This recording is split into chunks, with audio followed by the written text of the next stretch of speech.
नमस्ते। आप सबको प्रणाम।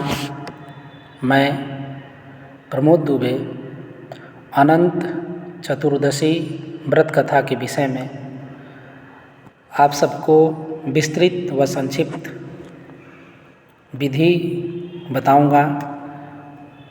अनुरोध है कि आप यदि अनंत चतुर्दशी का व्रत कर रहे हों या अनंत चतुर्दशी के दिन भगवान अनंत देव की पूजा कर रहे हों तो आप इस विधि का अनुसरण कर घर बैठे स्वयं से ही अनंत देव अर्थात भगवान विष्णु का पूजन विधि अनुसार करें। प्रारंभ में पूजन विधि स्नान आदि की क्रिया से निवृत्त होने के बाद यदि आप गृहस्थ हैं तो पत्नी के साथ पूजा स्थल में जहाँ भगवान अनंत देव का पूजा करना हो वहाँ पर जावें। उस स्थान पर कुशासन, पूर्णासन या कम्बलासन कोई भी आसन मिले उस आसन को लगाएं, बैठ जाएं। आसन आदि लगाने के बाद 3 बार हाथों में जल लेकर के आचमनी करें।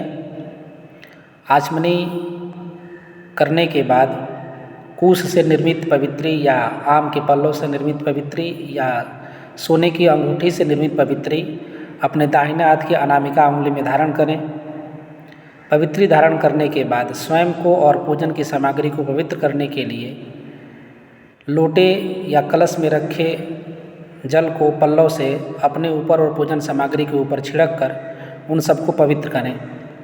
पवित्र आदि करने के बाद हाथों में पुष्प और अक्षत लेकर के स्वस्ति वाचन करें। स्वस्ति वाचन मतलब जिस भगवान की आप पूजा कर रहे हों उस पूजन मंडप में जितने भी देव देवी उपस्थित हों उन सब का ध्यान करें। स्वस्ति वाचन उपरांत आप पुष्प और जो अक्षत हाथ में लिए हुए हैं स्वस्ति वाचन करते समय उस पुष्प और अक्षत को गणेश और अंबिका, गौरी और गणेश के ऊपर समर्पित करें। तत्पश्चात पुनः हाथों में जल, अक्षत, द्रव्य आदि लेकर के अनंत देव के पूजन के लिए और अपनी कामना से संबंधित जो संकल्प हो वह संकल्प करें।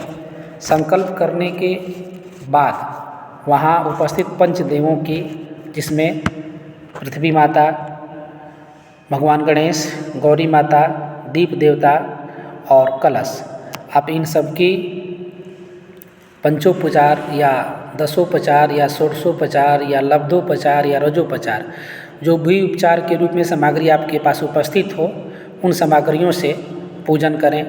साथ ही शंख तथा घंटा या घंटी आदि भी वहाँ रख लें और शंख और घंटी या घंटा का भी पूजन करें। गौरी, गणेश, दीप, कलश, अनंत देवता, शंख और घंटा आदि के पूजन के बाद हाथों में फूल लेकर के हनुमान जी महाराज का, साथ ही साथ यमुना जी का ध्यान करें ताकि जो जल आप पूजन के लिए वहाँ पर रखे हुए हैं वह जल भी पवित्र हो जाए। यमुना जी का ध्यान करके जो हाथ में आपने अक्षत पुष्प आदि लिया हो उस अक्षत पुष्प आदि से अंग पूजा करें। कलश में जो देव आपने उपस्थित किया अनंत देव को, उन अंग पूजा का मतलब कि सबका नाम लेते हुए यमुना जी का ध्यान करते हुए उस कलश के ऊपर बाएं हाथ में अक्षत लेकर के दाहिने हाथ से उस कलश के ऊपर छिड़कते जाएं। तत्पश्चात आप जो भी उपचार मैंने ऊपर बताया उसमें से किसी एक उपचार का प्रयोग करते हुए कलश आदि की पूजा कर लें। जैसे धूप दिखा दें, दीप दिखा दें, नैवेद्य समर्पित कर दें, तांबुल समर्पित कर दें, दक्षिणा आदि समर्पित कर दें। दक्षिणा आदि समर्पित करने के बाद हाथों में पुष्प लेकर के उस कलश में उपस्थित अनंत देव के लिए प्रार्थना करें। प्रार्थना करने के बाद अन्य देवी देवताओं का अर्थात उस यमुना कलश पर पूर्ण पात्र स्थापित कर उसमें 7 फण युक्त शेष जी व अनंत देवता की स्थापना करें तथा हाथ में पुष्प लेकर के अनंत देव और शेष जी का ध्यान करें। ध्यान आदि करने के बाद अनंत देव और शेष देव का आवाहन करें, उनको आसन स्वरूप पुष्प दें। पुष्प आदि देने के बाद उनका पाद प्रक्षालन करके अंग पूजा करें। अंग पूजा करने के बाद उस उपस्थित देव अर्थात कलश के ऊपर उपस्थित अनंत देव और शेष जी का जो भी उपचार आपके पास उपस्थित हो पूजन की सामग्री के रूप में उस उपचार से उनका पूजन करें। पूजन करने के बाद यदि आपने पूजन मंडप बनाया हुआ हो तो पूजन मंडप के चारों द्वारों पर जो आपने कलश स्थापित किया हुआ हो उस कलश आदि की भी पूजा करें। जैसे गृह द्वार पे उपस्थित कलश का, उत्तर द्वार पे उपस्थित कलश का, पश्चिम द्वार पे उपस्थित कलश का, पीठ के मध्य में उपस्थित कलश का तथा पूर्वादि दिक्षु दिशा में उपस्थित कलश का। इस प्रकार पूजन मंडप के चारों तरफ रखे गए कलशों की पूजा आदि करने के बाद आप भगवान अनंत देव की मूर्ति व 14 ग्रंथि युक्त डोरे की प्राण प्रतिष्ठा करें। अनंत का मतलब होता है कि अनंत देव का पूजन करें और लाल रंग का या काले रंग का धागा हो, उसमें 14 प्रकार की ग्रंथि बांधी गई हो, यानी 14 गांठें बांधी गई हो, उसको भी कलश के समक्ष रख करके प्रतिष्ठा आदि करें। प्रतिष्ठा आदि करने के बाद हाथ में पुष्प लेकर के अनंत देव और वह जो 14 ग्रंथि आपने उस लाल या काले डोरे में बांधा हुआ है उसकी प्रार्थना करें।